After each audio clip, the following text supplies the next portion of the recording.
हिमलोक की सतरंगी सुबह। हिमलोक राज्य की हवाओं में एक दिव्यता थी। उत्तर के बर्फीले पहाड़ों से डलती धूप जब महल की संगमरमरी छत पर पड़ती तो लगता जैसे कोई देवी स्वर्ग से उतर आई हो। वही देवी रूप थी, राजकुमारी चारुलता।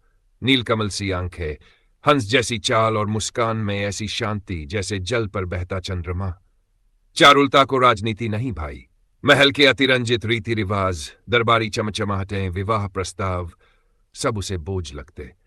वह दिन का बड़ा हिस्सा महल के पीछे फैले जंगल में बिताती, फूलों से बातें करती, पत्तों पर गीत लिखती और पक्षियों की भाषा समझने की कोशिश करती। उसकी दाई मां मैत्री कई बार कहती, राजकुमारी, प्रकृति के करीब जाना ठीक है, लेकिन हर जगह जाने की मनाही है। जंगल में एक ईशी का ध्यानस्थ क्षेत्र है जहां कोई नहीं जाता। चारुलता मुस्करा कर कहती, मैत्री मां, अगर ईश्वर ही हर जगह है तो उनके हिस्से बंटते कैसे हैं? उसकी यही निश्चलता एक दिन उसकी परीक्षा बन गई। गर्मी के तीखे दिन में चारुलता अपनी बालों की चोटी में जंगल से तोड़ा गया चंपा लगा रही थी जब उसे प्यास ने घेर लिया। वह एक पतली पगडंडी पर चलती हुई एक सुंदर जलधारा तक पहुंची, पैरों से डंकी, लताओं से सजी, एकदम स्वर्गिक। उसे नहीं पता था कि यह ऋषि वृजनाथ का तपस्थल था। जैसे ही उसने जल को छुआ, ध्यानस्थ ऋषि की समाधि टूटी, उनका तप भंग हुआ। तेज आकाशवाणी गूंजी, जिसने ध्यान के जल को छुआ वह अब धरती पर नहीं, आकाश में रहेगा। पंख उसके हाथ होंगे पर घर नहीं। चारुलता कांप गई। उसकी कलाई में जल था और शरीर में बदलाव शुरू हो चुका था। देखते ही देखते उसकी उंगलियां पंखों में हुआ, उसकी आवाज चहचहाहट में बदल गई।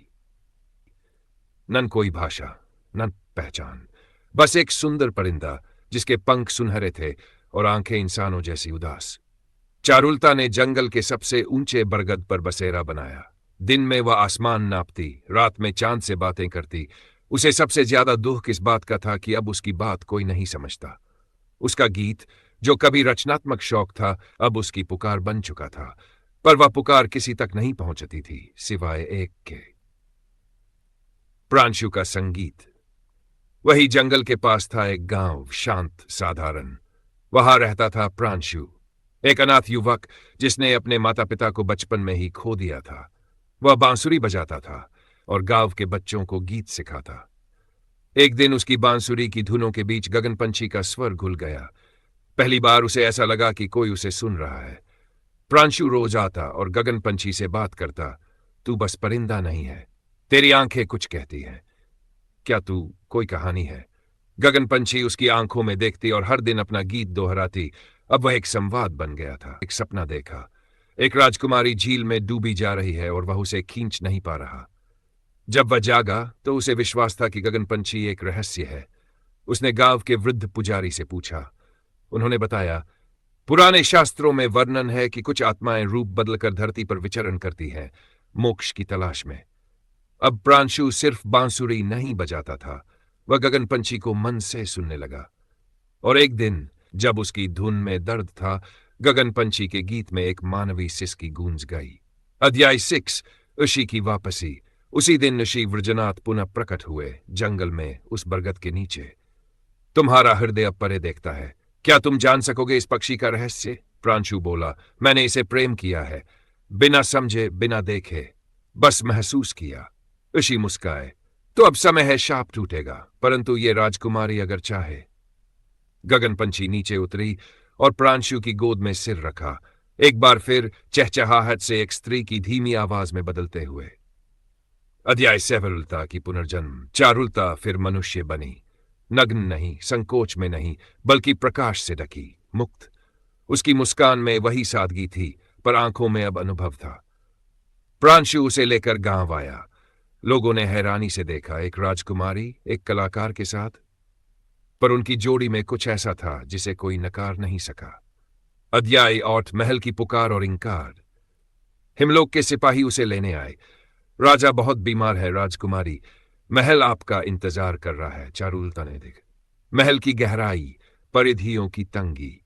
उसने झुककर कहा, मैं अब वहां नहीं लौट सकती जहां मेरी उड़ान रुकी थी। अब मेरा घर वो है जहां मेरी आत्मा को आवाज मिली, यही गांव, यही लोग, यही प्रेम। अध्याय 9, प्रेम की पाठशाला। चारुलता और प्रांशु ने मिलकर जंगल के पास एक विद्यालय खोला। जहां बच्चों को संगीत, प्रकृति और आत्मा की भाषा सिखाई जाती। चारुलता बच्चों को सिखाती, बोलने से पहले सुनो, देखने से पहले महसूस करो और सबसे पहले खुद को स्वीकार करो। अध्याय Z, पंखों वाली प्रार्थना। हर पूर्णिमा को चारुलता उसी बरगद के नीचे जाती जहां उसका शाप टूटा था। वह एक दीप जलाती और कहती, धन्यवाद उस ऋषि को जिसने मुझे मेरा सच दिखाया, धन्यवाद उस पक्षी को जो मेरी आत्मा बना, और धन्यवाद उस प्रेम को जिसने मुझे देखा जब मैं खुद को भूल गई थी। उस दिन जब प्रांशु ने उससे पूछा, क्या तुम्हें अपने पंखों की याद आती है? चारुलता मुस्कराई, नहीं, क्योंकि अब मेरा दिल उड़ता है और यह उड़ान किसी पंख से नहीं, प्रेम से मिली है। अंतिम शब्द। यह कहानी एक स्त्री की है जिसने अपनी आत्मा के रूप को पहचाना, उस रूप से प्रेम किया जिसने उसका रूप कभी देखा ही नहीं। हम सब शापित होते हैं डर और समाज की सीमाओं से, लेकिन अगर कोई हमें देख सके, सुन सके और बिना शर्त प्रेम कर सके, तो हम भी मुक्त हो सकते हैं।